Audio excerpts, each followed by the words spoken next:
The Lin family case, known as one of the most chilling and mysterious criminal cases in Australia, sent shockwaves through the nation in the early hours of July 18, 2009. It was a case that would reveal the fragile line between family loyalty and deceit and would expose layers of intrigue and cold-blooded determination to eliminate one's own kin. In the quiet Sydney suburb of North Epping, nestled amidst a row of serene, well-kept homes, lay the house of the Lin family, a typical suburban dwelling that, to any passerby, would seem a picture of peace and stability. The family was originally from China and had migrated to Australia in search of better opportunities, a new life, and the dreams many immigrant families cherish. Min Lin, 45, ran a bustling news agency in the nearby suburb of North Ryde. Alongside him was his wife, Yun Lin, 43, and his two sons, Henry, 12, and Terry, 9. His sister-in-law, Irene Lin, 39, also lived with them, contributing to a household dynamic both caring and warm. However, everything changed in the early morning hours of July 18, when Brenda Lin, the family's teenage daughter, returned from a school trip. Upon entering her family's home, she was met with an eerily silent house, an odd stillness that quickly escalated into terror as she stumbled upon a scene of horror. Her parents, her brothers, and her aunt had been brutally murdered in their beds. Each family member had been attacked in their sleep, seemingly unaware, with blunt force trauma so severe it rendered identification almost impossible without forensic examination.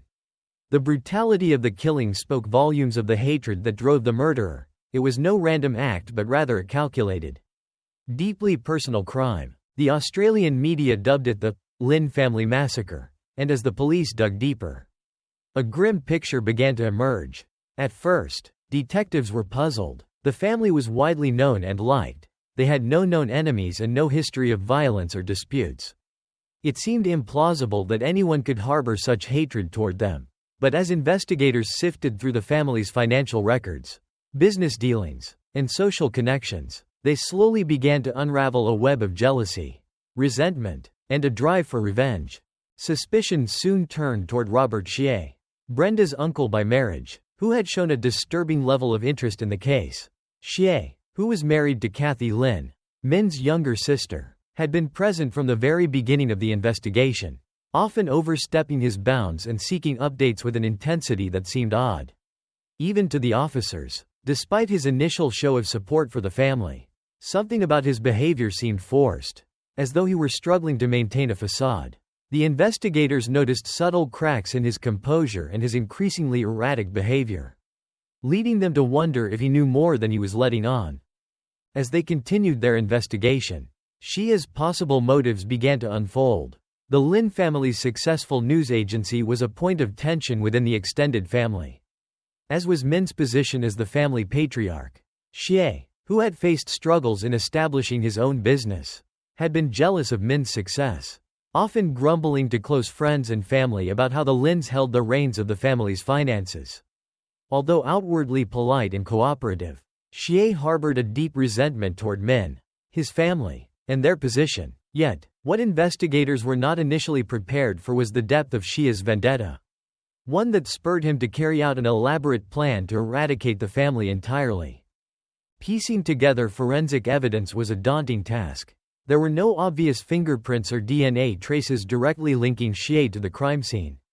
Yet, forensic analysts did find traces of blood in the garage of Xia's home, a revelation that would prove to be pivotal.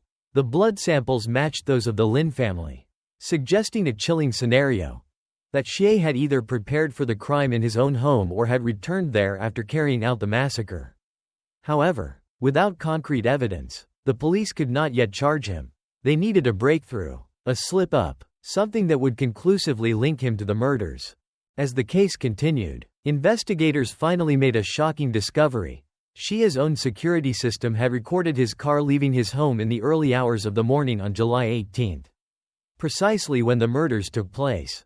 Xie had neglected to disable the system, unaware it would capture this crucial piece of evidence. When confronted, he attempted to deflect suspicion by claiming he was simply restless and had gone for a drive. But this story did not align with his normally reclusive habits. Nor did it account for the blood evidence or his intense and almost obsessive interest in the case. In a dramatic turn of events, the police eventually discovered that Xie had administered sedatives to his wife, Kathy, on the night of the murders, ensuring she would be in a deep sleep. This act was premeditated, calculated to guarantee that she would have no idea of his actions and could later provide him with an alibi.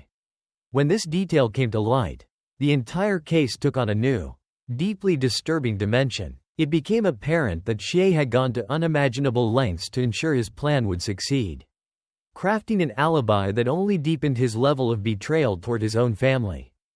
Despite the mounting evidence, the trial was long and arduous, with Xie's defense team arguing there was no direct link between him and the murders. Yet, as witness testimonies mounted and forensic experts took the stand, the jury was ultimately swayed by the overwhelming weight of the circumstantial evidence.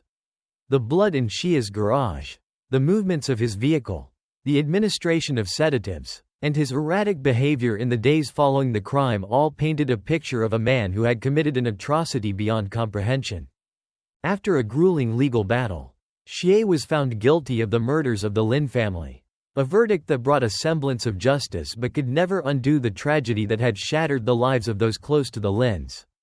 The crime was a chilling reminder of the darkness that can lurk behind seemingly ordinary facades and the capacity for violence that can emerge even within families. The Lin family murders remain one of Australia's most horrific criminal cases, a story that continues to haunt the public consciousness. It serves as a grim cautionary tale of envy turned lethal, of ambition unchecked by moral boundaries, and of a man willing to destroy his own bloodline in a twisted bid for power and control.